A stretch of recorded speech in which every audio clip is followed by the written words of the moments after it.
लखीसराय में रंगाई जीबू हो गोरी बच के तुरैया। लखीसराय में रंगाई जीबू हो गोरी बच के तुरैया। बच के तुरैया गोरी बच के तुरैया। बच के तुरैया गोरी बच के तुरैया।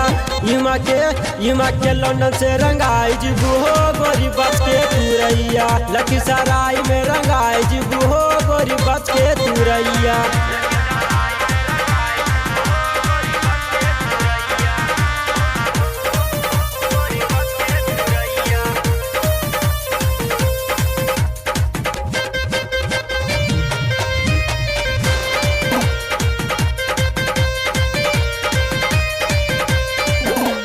घुमसा में होली के गजबे मजाबा। मैं सोना में देखा रंगबा घोरल बा।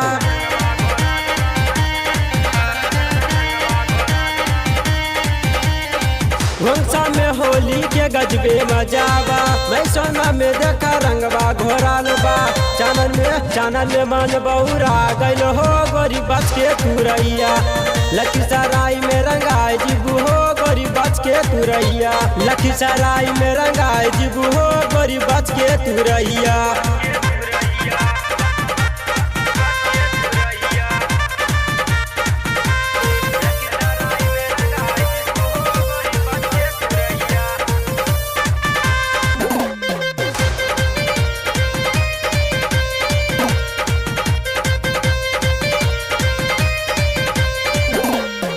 गोरी में तो हर चोलिया फराई। रंगर चौक में गलिया रंगाई।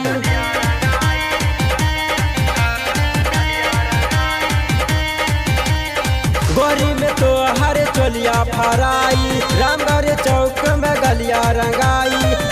आनंद से तनी डलवाई हो गोरी बच के तुरैया।